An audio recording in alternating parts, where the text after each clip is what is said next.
Hello guys, video में स्वागत है। तो आज हम कुछ अलग करने वाले, जैसे हम नॉर्मल करते हैं। आज हम HTML या CSS नहीं सीखेंगे। आज हम थोड़ा पाइथन में कोडिंग करेंगे। तो पाइथन में मैंने कुछ सिखाया तो नहीं है, फिर भी ये बहुत बेसिक है, इसलिए आपको ज़्यादा कुछ नॉलेज नहीं लगेगा। मैं आपको सब समझा दूंगा कि मैंने कोड क्या लिखा और इससे होता क्या है। तो ये है कोड। तो कोड देखने के बाद मैं समझाऊंगा ये कोड एक्चुअली करता क्या है। तो पहले हम एक मॉड्यूल इंपोर्ट कर रहे हैं, पाईमोंगो एक मॉड्यूल है जो मोंगो डीबी से कनेक्ट करने के लिए लगता है। अब ये मोंगो डीबी एक एक्चुअली मॉड्यूल है, एक डेटाबेस है। MongoDB is a database, no SQL है। तो अगर आपको मोंगो डीबी इंस्टॉल करना है, बहुत आसान सा काम है। आपको लिखना है पिप इंस्टॉल पाईमोंगो और आपका इंस्टॉल हो जाएगा पाईमोंगो। और फिर आप मोंगो डीबी के यहाँ पर जाके एक क्लस्टर बना सकते हैं। मैं आपको क्लस्टर बना के नहीं दिखाऊंगा, पर आप वहाँ पर जाकर बना सकते हैं। फिर हमने ये पाईमोंगो से मोंगो क्लाइंट इंपोर्ट किया है, क्योंकि इसकी मदद से हम कनेक्शन लगाते हैं पाईमोंगो और हमारे डेटाबेस के बीच में।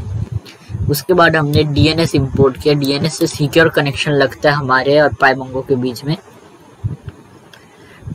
फिर हमने Python text to speech version 3 को लिया है। एक्चुअली ये इसलिए लिया गया है क्योंकि मैं एक चीज़ करने वाला हूँ जिसमें जो देख के आपको बहुत अच्छा लगेगा। तो हमने पहले स्पीकर की मदद से पाइथन टेक्स्ट टू स्पीच को इनिशिएट कर दिया है। उसके बाद हमने क्लाइंट वेरिएबल डिक्लेयर किया है। वेरिएबल डिक्लेरेशन में पाइथन में बहुत ईजी है। आपको बस वेरिएबल का नाम लिखना है और उसको इक्वल कर देना उसके वैल्यू। फॉर एग्जाम्पल, अगर नंबर है तो 12 और अगर कोई स्ट्रिंग है तो ऐसे लिख के डेफ। बहुत आसान है। तो क्लाइंट एक वेरिएबल है जो पाईमोंगो मॉड्यूल का मोंगो क्लाइंट यूज़ करके कनेक्ट कर रहे हैं हमारे डेटाबेस। तो हाँ, आप लोगों ने मेरा पासवर्ड देख लिया, पर ये ऑफ कोर्स चेंज हो जाने वाला है, जिससे कि आप लोग मेरे डेटाबेस के साथ कुछ एक्सेस ना कर पाए और कुछ डेटा ना चेंज कर पाए। फिर हमारे यहाँ पर DB is equal to client test. मैं अपने डेटाबेस के टेस्ट वाले एरिया के अंदर गया यहाँ पर। फिर हमने किया collection is equal to DB test, वो भी और एक है ये वाला टेस्ट, हमने कनेक्ट किया। फिर हम उसके बाद गए प्रिंट। हमने एक चीज़ प्रिंट किया हमने प्रिंट किया कि do you want to search और ऐड समथिंग। हम आपसे क्वेश्चन पूछ रहे हैं कि आपको जो सर्च या ऐड करना है। तो आप यहाँ पर इन्फो देने के बाद हमने और थोड़ी पीस ऑफ इन्फॉर्मेशन दिया कि अगर आपको कुछ ऐड करना है तो ऐड लिखिए और अगर कुछ सर्च करना है तो सर्च लिखिए। फिर हमने यहाँ पर एक इफ़ कंडीशन लगाया है। तो इफ में हमने दिया if info is equal to add और info dot lower is equal to add.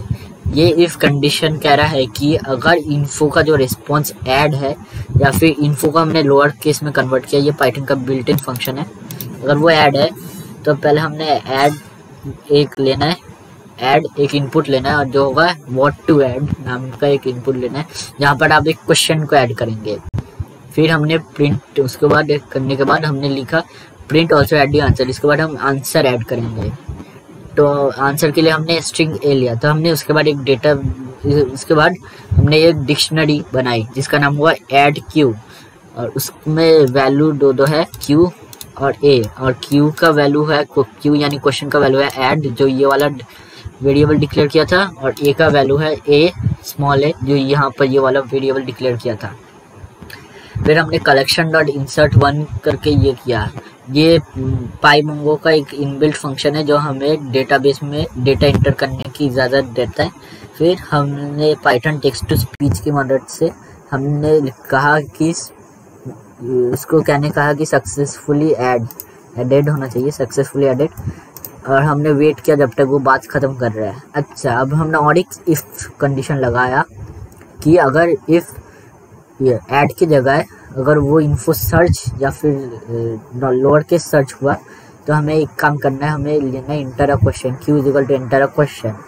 फिर हमें results dot is equal to collection dot find Q is to Q, यहाँ पर कलेक्शन में फाइंड करेगा इस क्वेश्चन को। फिर फॉर रिजल्ट हमने एक लूप चलाया उस कलेक्शन में, और R is equal to result A यानी आंसर खींचा हमने, और स्पीकर डॉट से आड, तो हमने उससे आंसर बुलवाया स्पीकर डॉट से रन एंड वेट, और ये लास्ट में रन एंड वेट है। तो अगर मैं अभी यहाँ पर जाऊँ तो अभी देख सकते हैं ज़्यादा कुछ डेटा नहीं है। तो अभी अगर मैं पूछा who is the prime minister of India, देखिए ये क्या उत्तर देता है। तो इसके लिए मैंने रन किया। तो ये थोड़ा वेट कीजिए। मैंने लिखा SERCH सर्च, इंटर क्वेश्चन मारा, बोला मैंने कहा who is the prime minister of India, Narendra Modi. तो आप लोगों ने शायद से नहीं सुन पाया होगा, पर इसने कहा नरेंद्र मोदी। आपके लिए मैं एक काम करता हूँ, यहाँ पर लिख के देखा जाता है प्रिंट आर। हाँ, अब देखिए मैं फिर से कोड रन करता हूँ और फिर से मैं सर्च लिखूंगा SERCH सर्च। तो मैंने फिर से लिखा who is the prime minister of India, Narendra Modi. तो इसने देखिए लिख दिया और कहा भी है, आप लोग नहीं सुन पाए। अब जितना हमने क्वेश्चन को दिया और उसने क्वेश्चन का उत्तर खोज कर मैं दिया, अब सोचिए कोई क्वेश्चन नहीं है तो हमें ऐड करना है, तो क्या करना है, बहुत सिंपल है, आपको इस कोड को रन करना है और फिर आपको कैपिटल में भी लिख सकते, स्मॉल में भी लिख सकते, ऐड लिखिए और इंटर व्हाट टू ऐड, यानी अभी क्वेश्चन पूछ रहा है। तो मैं लिखता हूँ who is the creator of Vue.js।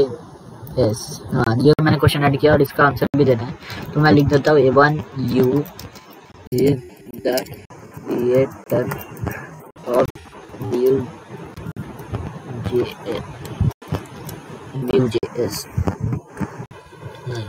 Full stop. इससे पहले कि मैं इंटर मार दूँ, उससे पहले आप मैं दिखा देता हूँ मेरे डेटाबेस में बस 4 ही चीज़ है। पहले एक टेस्टिंग के लिए मैंने दिया था ID1 नेम डेविड का स्कोर 5, फिर ID0 से एक क्वेश्चन है who is the prime minister of India Narendra Modi, फिर एक रैंडम ID की मदद से क्वेश्चन है who is the president of US Donald Trump, who is the what is the name of the creator, और उसने एक बड़ा सा सेंटेंस लिख कर दिया है। तो यही बस है, मैंने पहले ही दिखा दिया आपको 4 बस इंफॉर्मेशन इस डेटाबेस में। पर जैसे ही मैं ये क्लिक करूंगा और थोड़ा देर हम वेट कर, तो उसने क्या भी दिया सक्सेसफुली एडेड, तो हमने थोड़ा वेट किया। अब हम यहाँ पर जाते हैं और फिर हम ये इस पेज को रीलोड करते हैं, देखना ये 5 हो जाएगा। तो after waiting for some time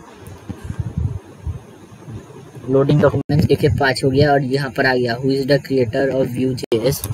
अभी हम इससे क्वेश्चन पूछ के देखते हैं who is the creator of Vue.js। हमें करना है सर्च और पूछना है who is the creator of Vue.js। तो आपने साइट से नहीं सुन पाया होगा, पर मैंने सुन लिया, उसने कहा A1 U is the creator of Vue.js। तो देखिए गाइस, बहुत सिंपल प्रोग्राम है, इस ज़्यादा लाइंस भी नहीं लगे और इससे हमने क्या क्या नहीं कर दिया। ये प्रोग्राम बहुत सिंपल था बनाने के लिए। इसकी कोड आपको गिटहब में मिल जाएगी, मैं गिटहब पे अपलोड करूंगा। आज की वीडियो के नई फिर से मिलेंगे नए वीडियो में, तब तक